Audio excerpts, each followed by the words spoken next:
Hello and welcome back to our series of discussions of the chapters making up humanism in the 21st century. Today we're going to be talking about the core concepts of gender and sexuality, two really key elements of our theory of identity. Right? By theory, I mean a notion of identity that we culturally share, but which changes over time. Right? So normally we think of a theory as something that can be tested, right? A scientific theory, for example.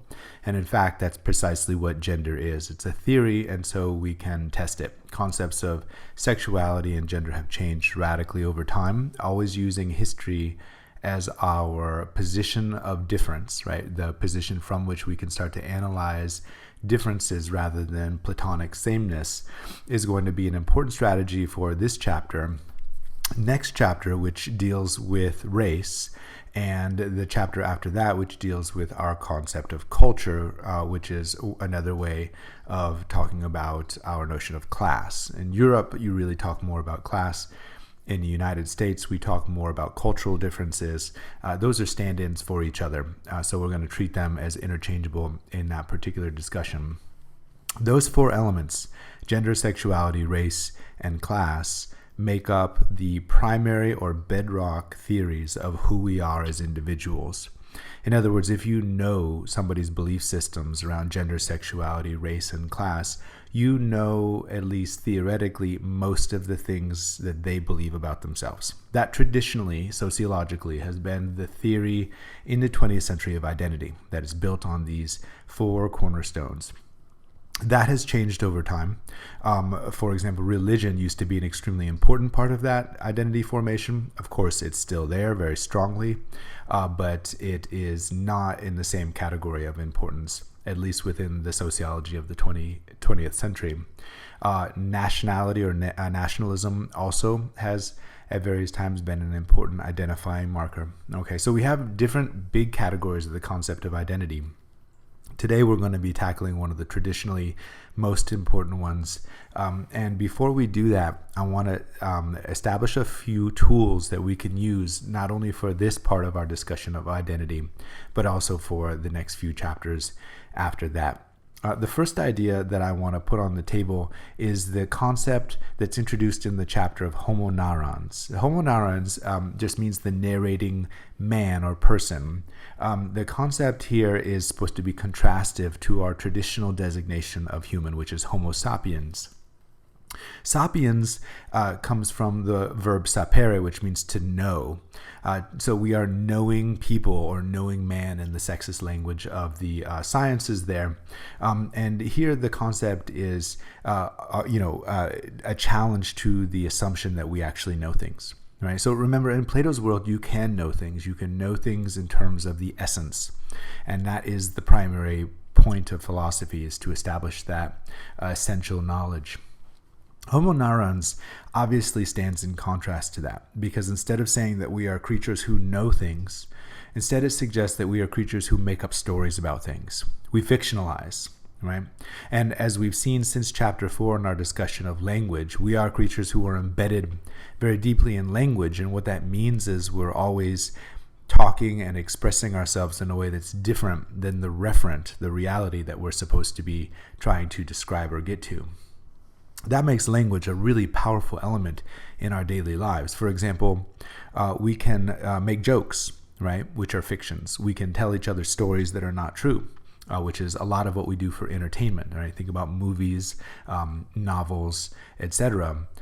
We can also narrate events in ways that change how those events look, feel, or how we experience them, as when we read history. And sometimes historians disagree with one another because they are constructing narratives. Now, none of this means that it's simply groundless or untrue in the way that we think of Platonic concepts of truth. What it means instead is that we are in the collective process of culturally constructing these stories. In chapter 1, we introduced the idea of the myth, right? Yuval Harari's concept that culturally what we've been doing all along is constructing myths. That's a good, simpler way of understanding the more complex theory of homo narrans. And today what we're going to do is start with this theory of homo narrans, but we're going to build on it several different times to make our toolkit more sophisticated as we dive into the concepts of identity. So one of the effects of the way that we construct narratives in our life is that we also construct the habitus. And this is a term that's taken from Pierre Bourdieu, a sociologist, very important French thinker. And he thinks of habitus not only as the habits, but also the skills and dispositions. And here dispositions means something like attitude towards the world, right? Way that we feel about ourselves in relation to the world. So he defines it in the following way. It's the way that individuals perceive the social world around them and react to it. You should hear a little bit of ethology there, right? But we're also talking in a different frame because he goes on to explain that these dispositions are usually shared by people with similar backgrounds, right? So instead of ethology, which is an extremely personal and individual way of conceptualizing this experience, with concepts of identity that are socially shared, we're going to need to expand that toolkit, and habitus is going to be one of those elements with which we do that. So homo neurons is the concept that we tell stories in order to construct our sense of self. Habitus is the way that those stories become ingrained in us. In other words, they become ways of being that feel normal or natural to us, right? So not normal and natural in Plato's sense that it's eternal and eternally true because it's essentially true, but rather that these are social constructs that then shape foundational attributes of our identity as we grow up through childhood and learn from the adults around us how to act like a human. Think about, for example, what we learn in the library. And this is a great example, right? Because when you bring children in the library, they want to do what they always want to do when there's a fun open space with lots of interesting things to touch and explore. They want to run around and scream and do all those things. But what is it that we say to children, right, when they go to the library? Well, you have to be quiet, right? There is, by the way, no particularly good reason to say that we have to be quiet in a library. The prevailing excuse, I think, is that people are trying to read and concentrate. Maybe, but we all know that if you take a book to a crowded cafe, you can't expect everybody around you to be quiet. What we're really talking about here is a social formation, a social norm that we have to teach our children. And so in the last chapter, we established that teaching happens through the concept of otherness. And when we deal with gender, we'll come back to this concept of otherness and how it helps shape us. But for now, I just want you to consider the way that these interactions with other people, right, adults who tell us to hush when we're in the library, really ends up shaping a set of core assumptions about us, what it means to read, what we do in a library, what a library is for as a social space, right? There's one small example.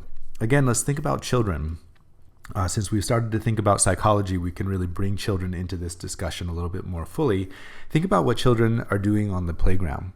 I mean, they're learning physical skills like, going down a slide or playing with a ball or something like that. But fundamentally, every parent, I think, would say what you're really learning on a playground is how to cooperate, right? How to be around others in a way that is sharing, taking turns, being polite, not being aggressive, etc. So what are we really teaching in those situations? Well, we're establishing the habitus of ingrained habits, skills, and dispositions that we want our young proto-humans to have, right? As they're growing up through this process and becoming humans, we want to instill some of these things. And why does this matter? Well, you know that it actually is profoundly important, isn't it? If you don't know how to be quiet or act correctly in certain spaces like the library, other people will look at you askance. They'll think that perhaps you are badly raised and they'll judge you for it. And similarly, if on the playground you never learn those skills like sharing and being polite and taking turns, again, that shows up in ways that will affect your life later on.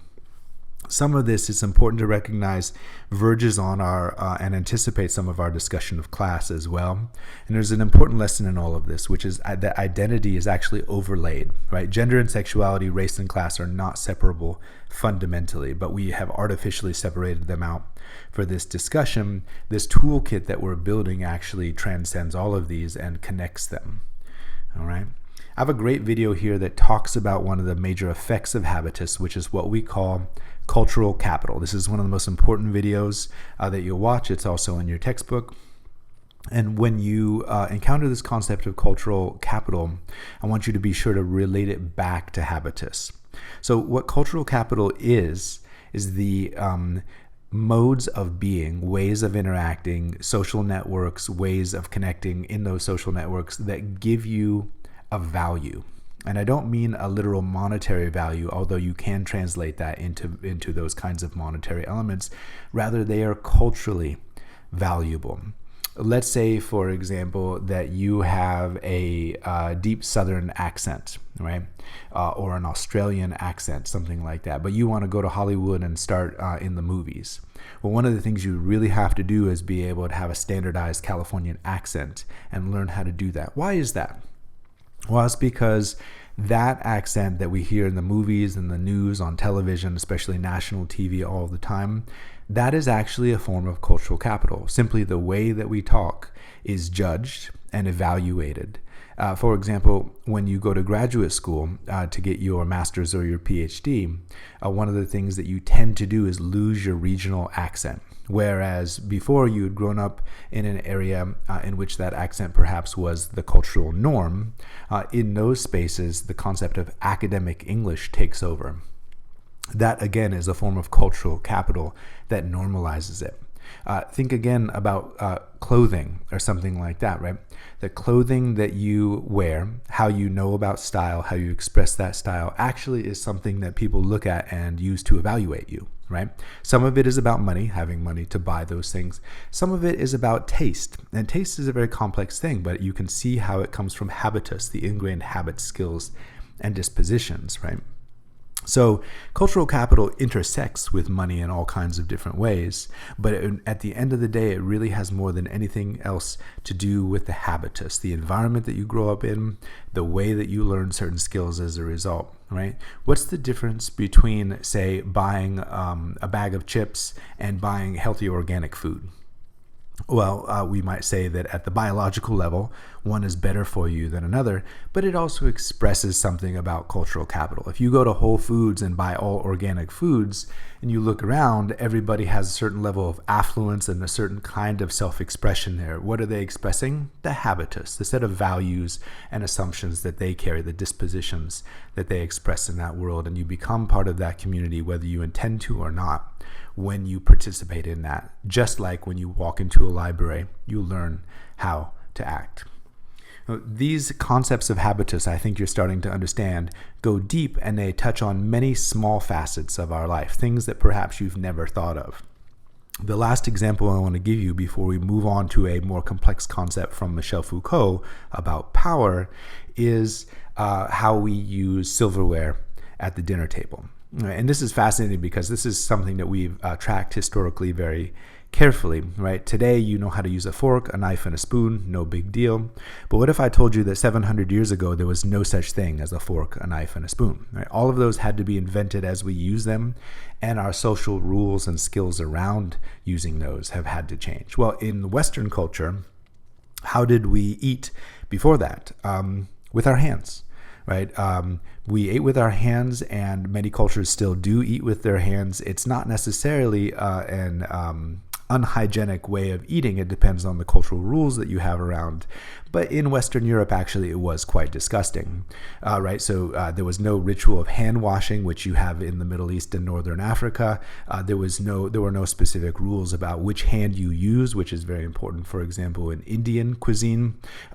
These ideas really were not widespread in Europe, and it's rather disgusting to know what the social rules were. For example, 700 years ago, it would have been okay to feed your dogs scraps under the table, and when you were done with bones, to simply throw them over your shoulder, right? So just throw them on the floor somewhere.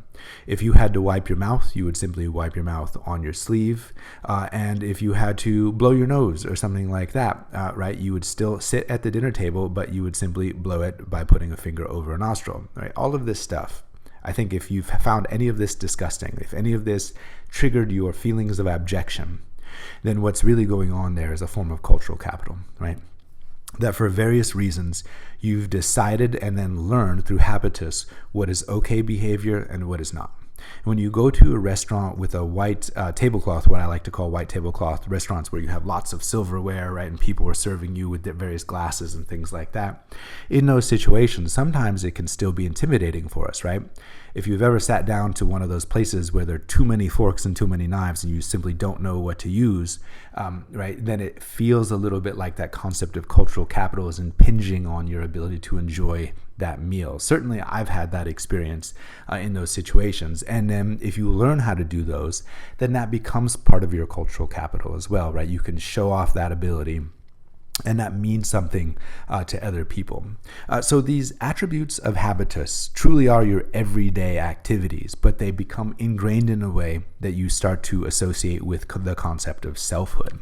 So that's really the second maneuver, right? So we've gone from homo narrans, the idea that we tell stories, to the notion that those stories become ingrained in us. And then those habits themselves, the habitus, those become aspects of cultural capital, things that we value and devalue in our culture. The last step I want to take before we get to the concept of gender proper is Michel Foucault's theory of the dispositif. Now, if you've been paying attention, you've noticed we've talked about Michel Foucault a number of different times. That's because he's quite possibly the most important theorist of the concept of identity in the 20th century. His concept of the dispositif is the most sophisticated of the ideas of his that we're going to encounter, and it builds off of the previous notion. So if this part seems a little confusing, it's extremely important that you understand it well. And if you want to go back and look at some of the other discussions, especially in chapter 3 of Michel Foucault's theories, that might help to situate this discussion a little bit as well.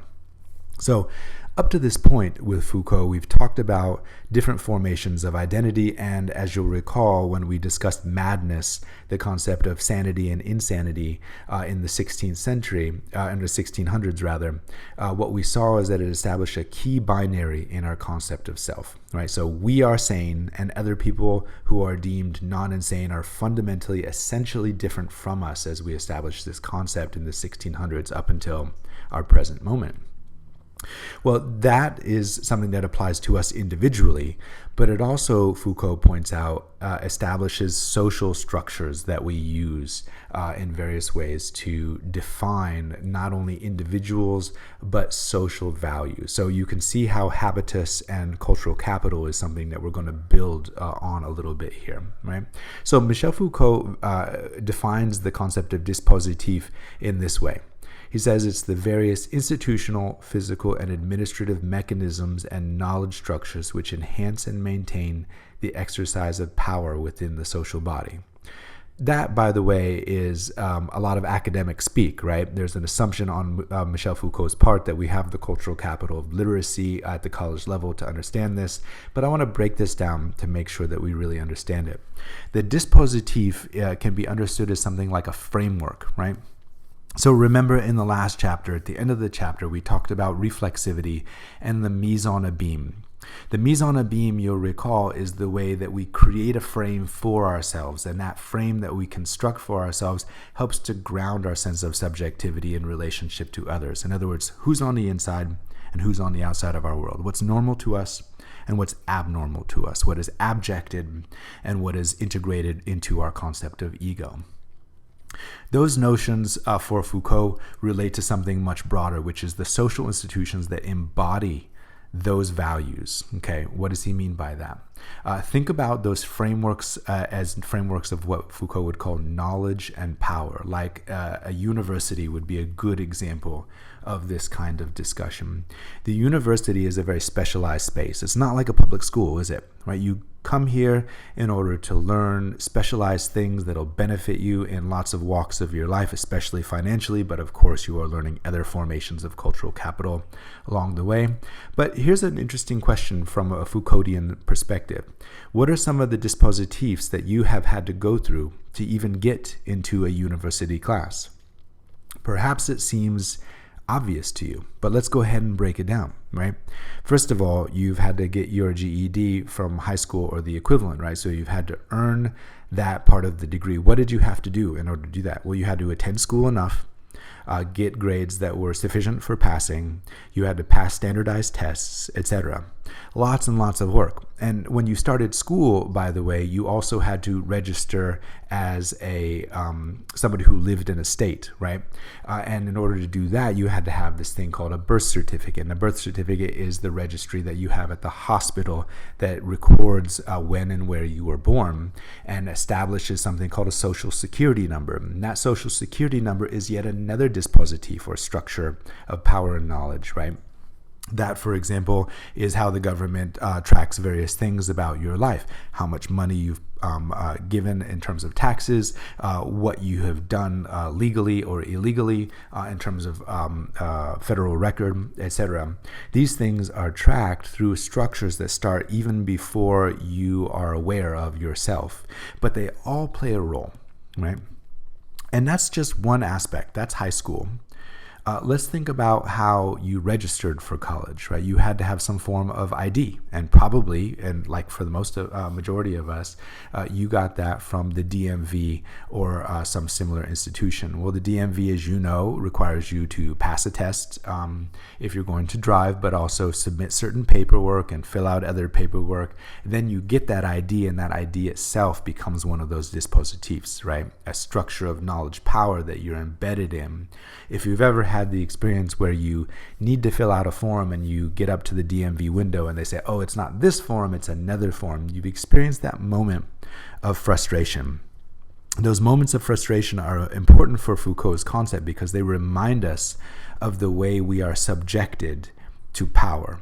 Okay, what do I mean by that? Well, for Foucault, these systems of knowledge and power, as they're embodied in institutions like the DMV or the hospital or the university, these all demand, they don't request, they demand that you become a certain kind of subject and you act in a certain way.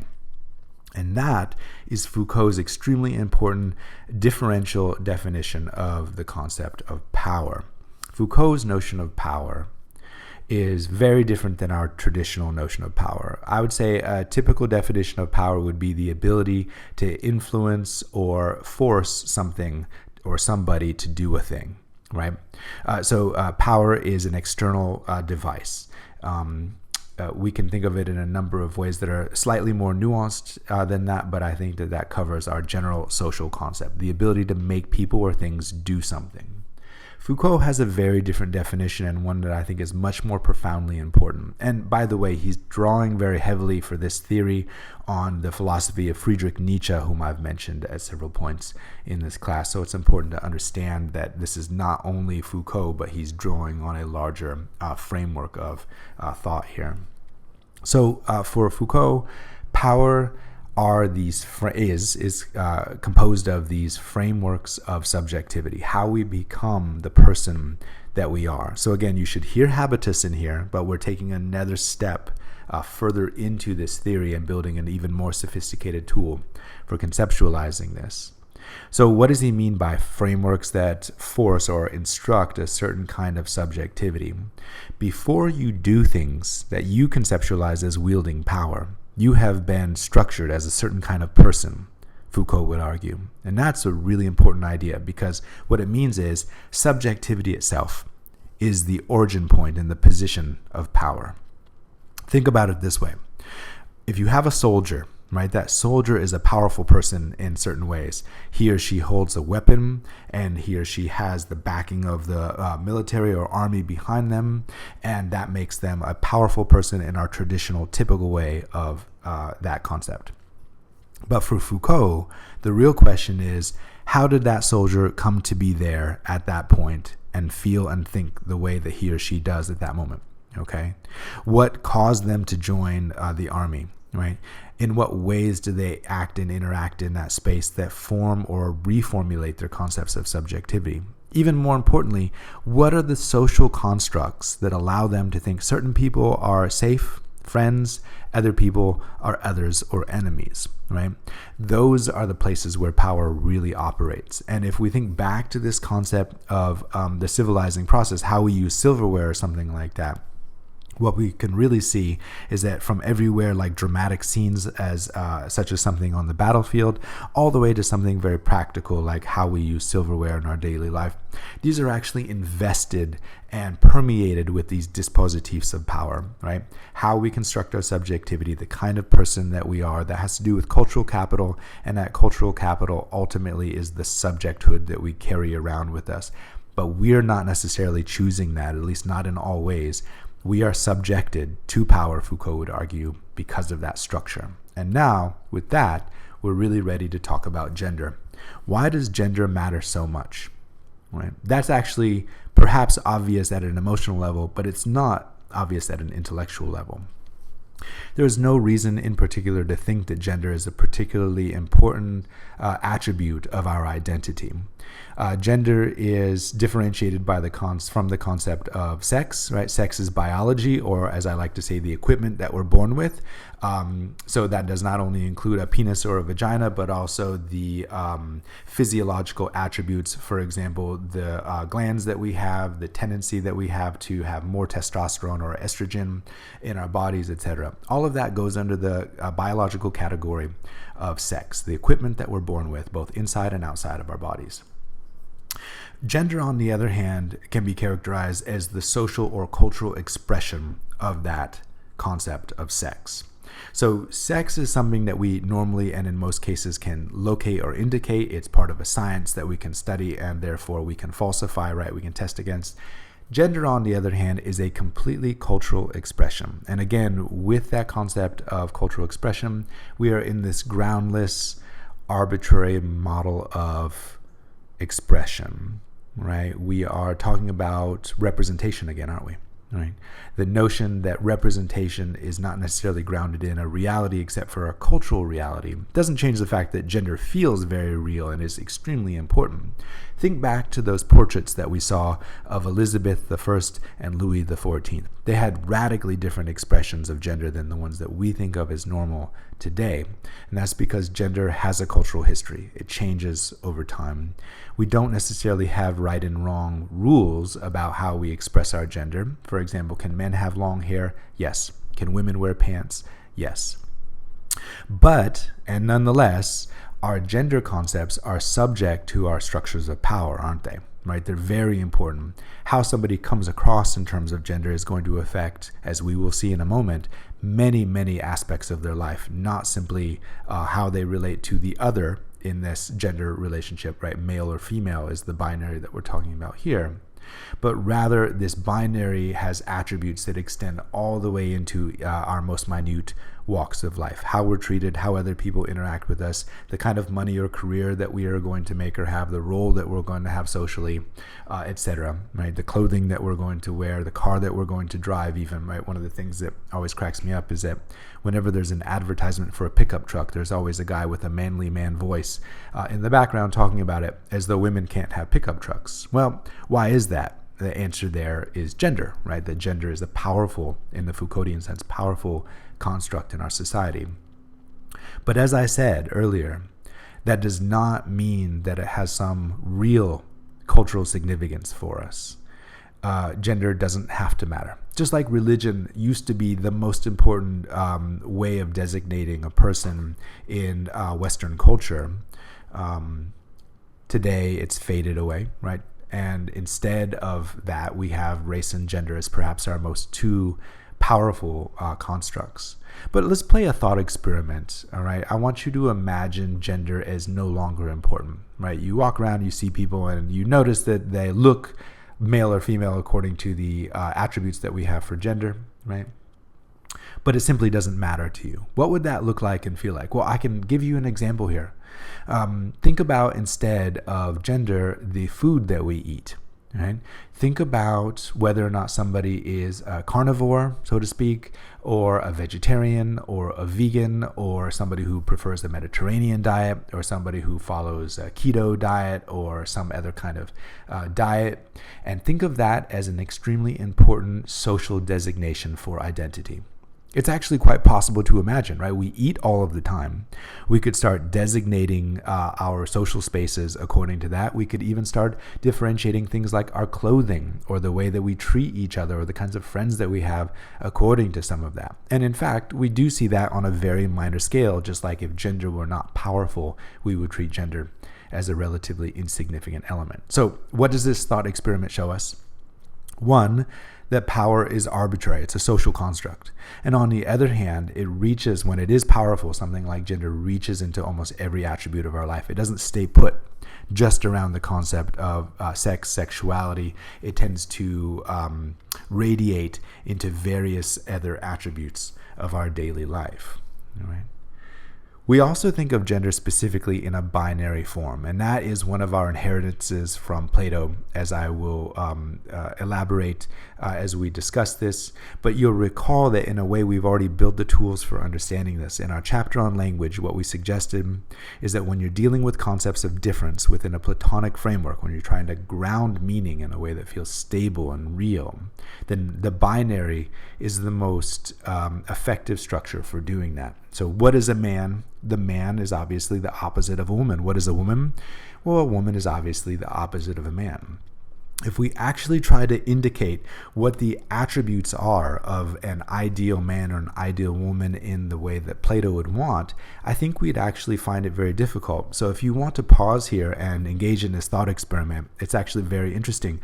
Pause for a second and try to think of an ideal man or an ideal woman. What you'll find probably is that, one, it's fairly tricky to come up with. It's not obvious. There aren't a lot of ideals for us. And then second, when you do, you'll probably think to yourself that these are your personal ideals. In other words, they're not universally shared. We don't have ideal men and women anymore. And that's because, in large part, this gender binary structure has started to break down. That's why I start this series of discussions on identity with gender, because this is perhaps the least Platonic of our social constructs of identity at this point. Feminism in the 1960s and before that, the movement for women's right to vote, and various other social changes in the United States have wrought a tremendous amount of change on our concept of gender binaries. The previous structures of gender binaries had to do with something that we call patriarchy. Sometimes patriarchy is treated as a kind of a dirty word, and I am certainly not interested in doing that in this class. Patriarchy, like all forms of identity, are historical formations, right? And as an historical formation, it has certain attributes that we're familiar with. Patriarchy in particular was something that we started to disagree with culturally in the 1960s because it had effects on women that were deemed negative in many ways. And in fact, culturally, I think we've come to agree with that fairly strongly. For example, one of the things that we notice today is that patriarchy has established an unequal pay distribution between men and women. On average, women make about 78 cents on the dollar for the same work that men are doing, right? So that's apples to apples, equal skills, education, job position, etc. Men generally are paid more than women. That has to do with the patriarchal set of values around the concept of the breadwinner, right? Who is the primary breadwinner? Well, in the United States, that's shifting in dramatic ways. Today, about 25% of women are now breadwinners for their families. In other words, we've had this dramatic shift over the last 100 years in which women were primarily staying at home and certainly not the breadwinners, to a position in which one in four families have a woman as the primary earner in that house. That's made this issue of unequal pay much more significant than perhaps it seemed under the system of patriarchy. Another way that we see this that is really powerful and important is domestic violence and forms of abuse. Men vastly perpetrate the abuse in this culture towards women, and it's a terrible thing to be able to notice, and it has to do with our concept of gender roles, right? So we know from police logs and records and statistics of incident reports that more than 90% of the abuse in domestic violence cases are men perpetrating violence towards women. Why is that? Well, that has to do with our concept of who we are, right? Women are trained culturally in terms of their habitus to be communicators, to be more emotionally engaged in the family space. Men don't often get those skills. skills, and instead things like violence, aggression, and intimidation become tools that are socially normalized within our cultural concept of this gender role. It's important to notice that, again, historically, that is not native or natural. For example, think of Japan, in which the incidence of domestic violence and abuse and rape is almost non-existent. And that's not because it's not being reported, it's because the very concept of gender roles and how they're structured are not the same as our patriarchal traditions. Right? Does that mean one is right and one is wrong? Well, I think that there's an easy way to evaluate this. Right? What is the degree of human suffering that our systems of identity impose on our society? And if the answer is that it's too much or too high, then I think it's reasonable to say that it's time to change that. And in fact, starting in the 1960s, that was the agreement that we started to make culturally. So our laws about domestic violence have changed. For example, in the early 20th century, the Supreme Court upheld a law that stated that a husband could not rape his wife. Right? That was a system under the theories of patriarchy. The woman's body was available entirely to her husband, and she did not have control over that. Well, that law and that concept, along with the system of beliefs under patriarchy, have changed. So now, indeed, it is possible for a husband to rape a wife, and I think that common sense would tell you that, in fact, that is indeed the case. Right? So gender roles have played a powerful role in the way that we conceptualize our legal system and our civil rights and the way that those are enacted. Think about, for example, the social ramifications of what's called objectification, right? The fact that women are objectified much more than men, seen as sexual objects, etc. Now, however you feel about this, and I will acknowledge that this is a more complex area with a fair amount of change going on culturally, but I do think that it's fairly easy to summarize it in this way. When I walk past a construction zone, nobody whistles at me. Right, but my wife has told me about this many times, that she gets whistled at, talked to, approached in various ways in various contexts. That's an example of objectification. Whether it's welcome or not is really not the issue. It's the idea that somebody is available as a sexual object for another person's gaze or desire. Right, and again, even given the complexity of sexuality and the way that it works, we can see this operatively in a negative way in lots of different facets. Magazine images that encourage women to do things that are unrealistic with their bodies or with their concept of self. Think about, for example, the statistical fact that the vast number of cases of anorexia or bulimia, eating disorders that can be life-threatening, are experienced by women who are trying to, in some ways, create an ideal body for themselves, right? So that objectification, as it's internalized, as it's experienced socially, can have a lot of negative effects, right? Those are unrealistic standards of beauty that affect the way that we look at each other and think about each other in relation to the concept of gender. Many industries are still dominated by men, right? The vast majority of nurses are women. The vast majority of doctors are men. And being a nurse is a really valuable and important profession, but the pay gap and the level of social prestige between doctors and nurses is extremely differentiated. So when we talk about the vestigial remains of patriarchy, the way in which we're still operating with older or more traditional models of gender roles, even as society itself is changing around these male-dominated industries, the sciences, especially the so-called hard sciences like research science, medical science, those areas are very slowly changing in terms of their attitude and concepts about gender, and yet we still have a disequilibrium there, right? Is there a difference between a male and a female doctor? Actually, probably there is, in terms of the concept of sensitivities, awareness, levels of concerns, active research that goes into these things, right? Male diseases, traditionally in Western culture, are much more researched, and the medical industry is much more interested in curing those and taking care of those than they have been traditionally in women's diseases. So as I said, biologically, there are differentiating factors called sex between men and women, but biologically also in the way that we enact that at the medical level, it becomes part of our gender relation. So you can see where biology is not simply separate from our gender structure. Gender and our cultural concept of reality invades and pervades many of those attributes. Okay? So gender stereotypes are powerful in our culture. They relate to our negative female portrayals and shaming language. We have a tremendous amount of language that is shaming for women, specifically around sexuality, and relatively little for men. Again, these are things that we can really think about in the way that they have a daily impact on our psychological experience of well-being, which, by the way, is an idea that we'll get to more thoroughly when we talk about race. One of the exercises that I normally do in class that I want you to be aware of and maybe think of for yourself too is I ask my students to imagine that they're taking a night class, and at the end of the night class, they're going to walk alone to their cars. And I draw a chart in which I ask the men to describe all the things that they do in order to try to stay safe, and all the things on the other side that women do in order to stay safe.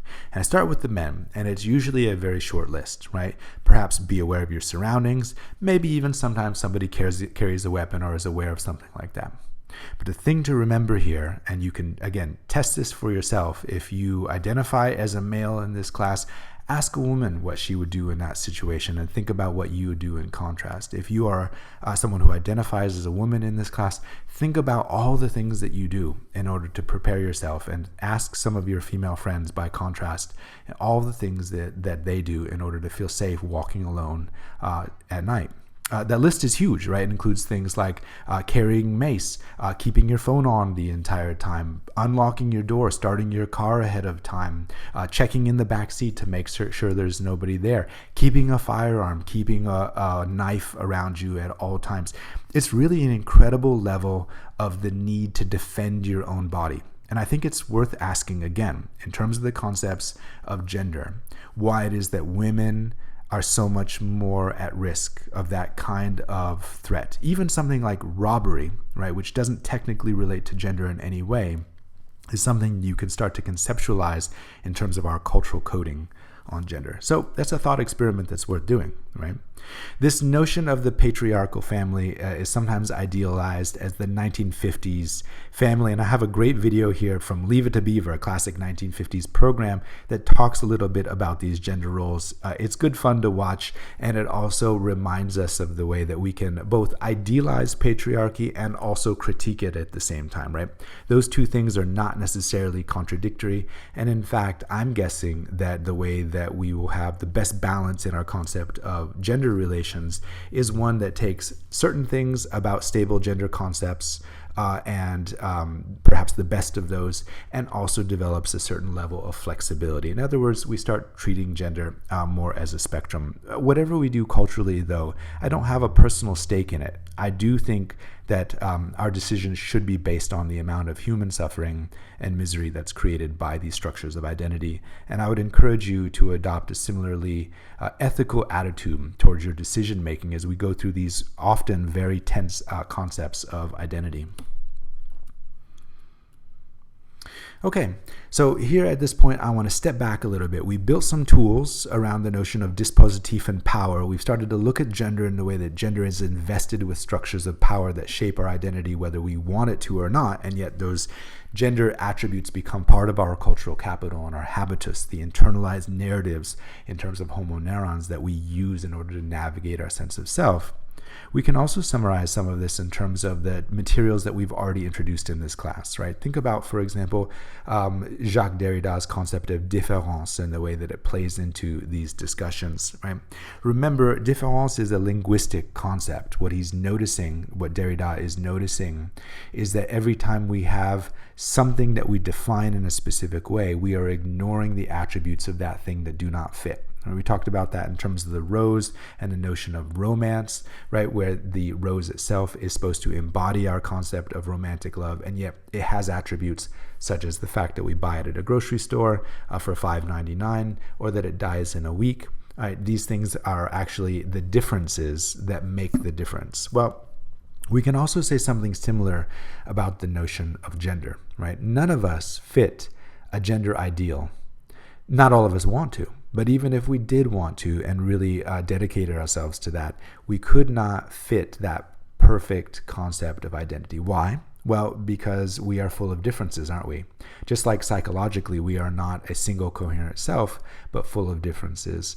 In fact, différence, the way that we understand our experience of complexity, is something that pervades almost every attribute and every moment of our life. And while we can generalize and say that I identify as a male or a female, what we're really doing there is constructing that concept. So we're playing a role or having a persona of that gender ideal.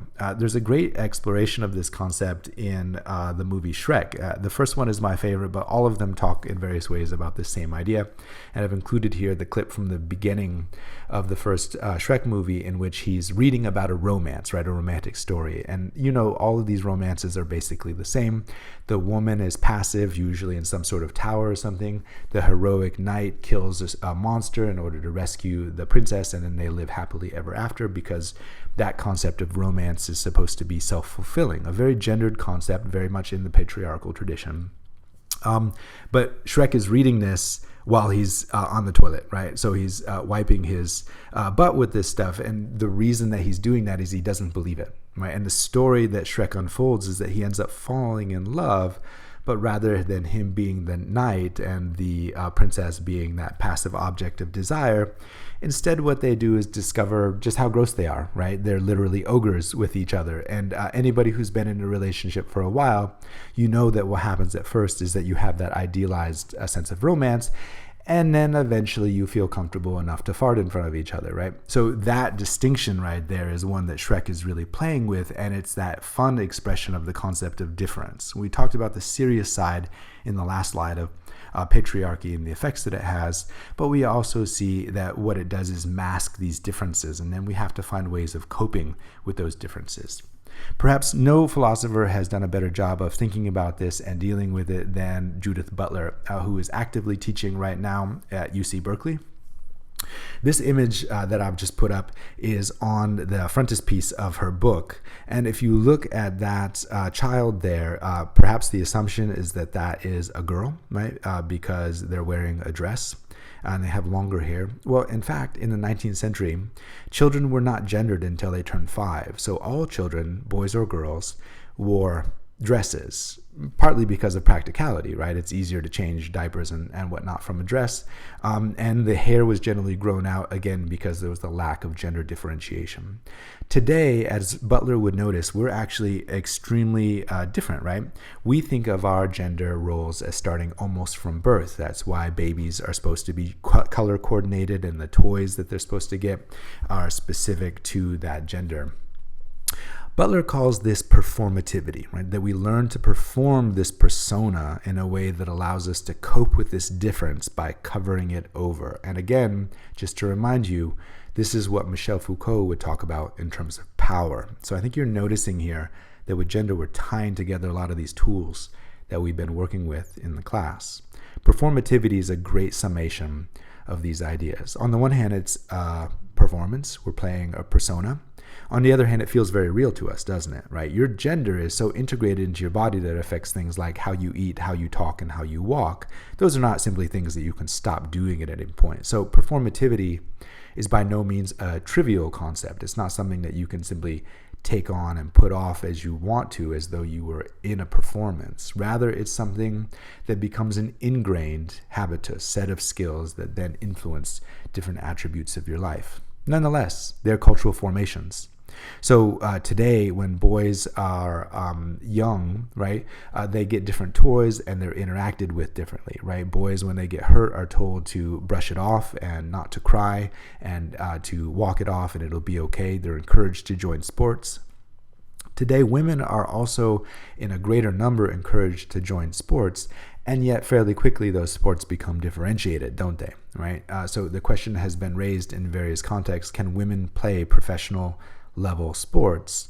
I would actually say that rather than giving a yes or no, what I would encourage you to do is to witness the change, the shift that we're having culturally, and to notice the complexities that are going on there. All right, so certainly one of my favorite examples of this is the fact that the women's U.S. soccer team is vastly superior by comparison with the U.S. men's soccer team. We have, I think we should be very proud of this, perhaps the greatest set of soccer champions that the world has ever seen in the women's league.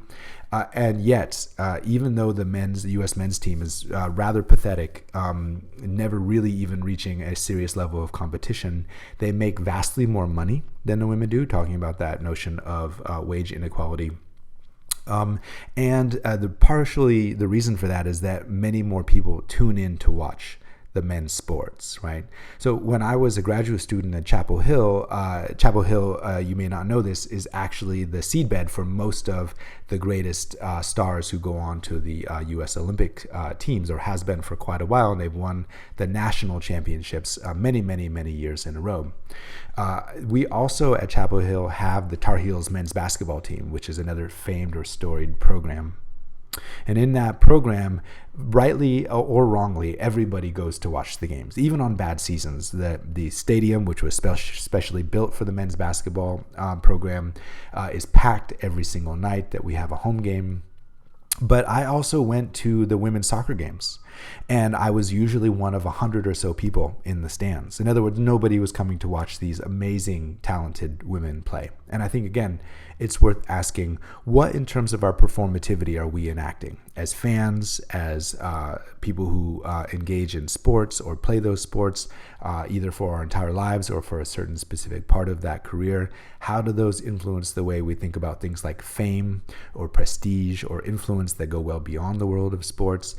In other words, performativity is that moment at which we start to enact the cultural values or concepts of cultural capital that then become the reified or real elements of how we experience gender. So the question at this point can be, how do we perform our gender? And I would encourage you to really do some thinking about that. Right? What are the attributes by which you perform your idea of gender, whatever that is, by the way, whatever that is. We all perform in various ways, and that gender performance itself can be more or less self-conscious, more or less transitive. In other words, it can change over time, or it can be very stable, right? One of the ways in which we've had this discussion ranges right into sexuality, and this is going to be our transition point from gender into sexuality, which is the notion of perversity. Believe it or not, perversity is a brand new concept in the 20th century, and it was born alongside of psychoanalysis, specifically by a German writer named Richard Krafft-Ebing, who wrote a book that is not very scientifically grounded, but nonetheless extremely influential, called Psychopathia Sexualis, in which he suggested for the first time that different types of sexuality and different attributes around sexuality could be labeled as perverse. Now, perverse is a really interesting decision because it means certain things are right and other things are wrong. And you should hear a little Plato in here, right? What's normal and natural and what's abnormal and to be abjected. Well, the concepts that Richard Krafft-Ebing talks about in his book are interesting because he notices that certain behaviors, cultural behaviors, for him are perverse, whereas other ones are okay.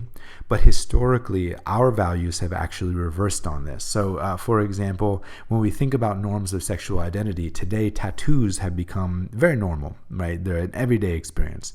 But for Richard Krafft-Ebing in the early 20th century, technically the late 19th into the early 20th centuries, he really thought of tattoos as a part of perversity. It's a sign of being part of an underworld, perhaps even a criminal type of element, and having an abnormal, what he would regard as abnormal sexuality as a result. So that's a strange one, right?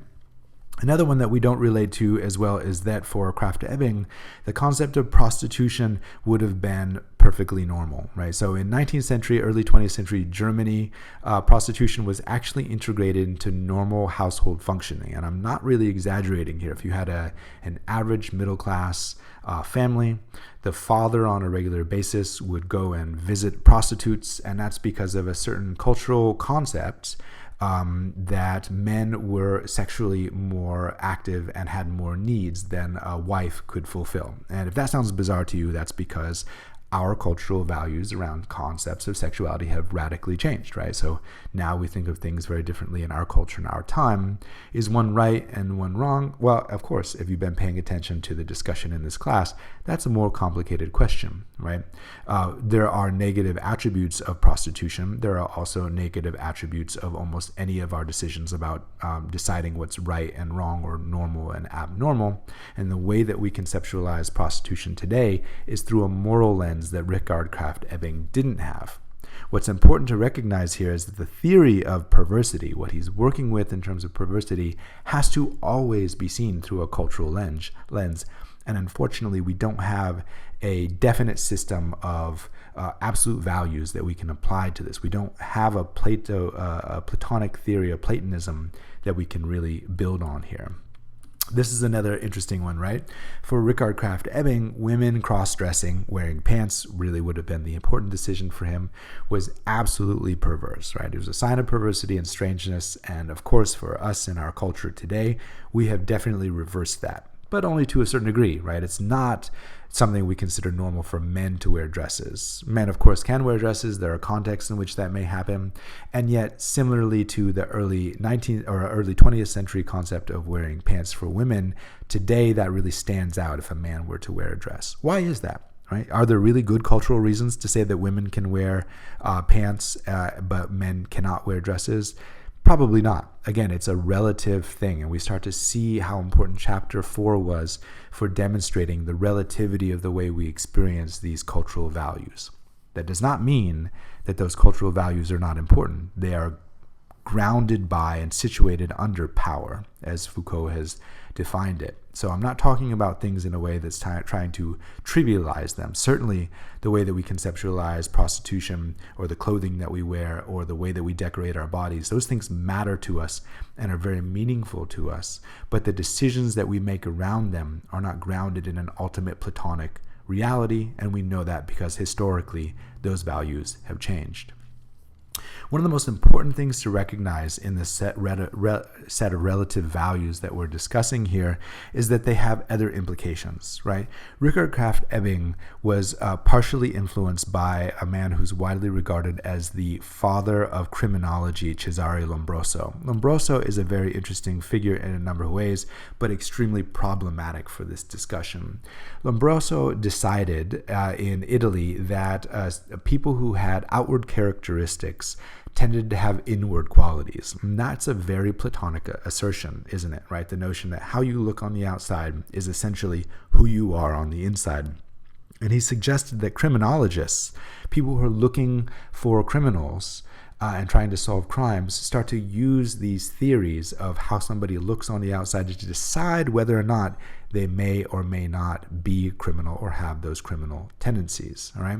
So we still argue about some of this today in terms of the concepts of racial profiling and the statistical fact that if you have darker skin and are a younger male, then you're going to be pulled over by police and checked by police much more often than if you look another way in terms of gender, race, or class.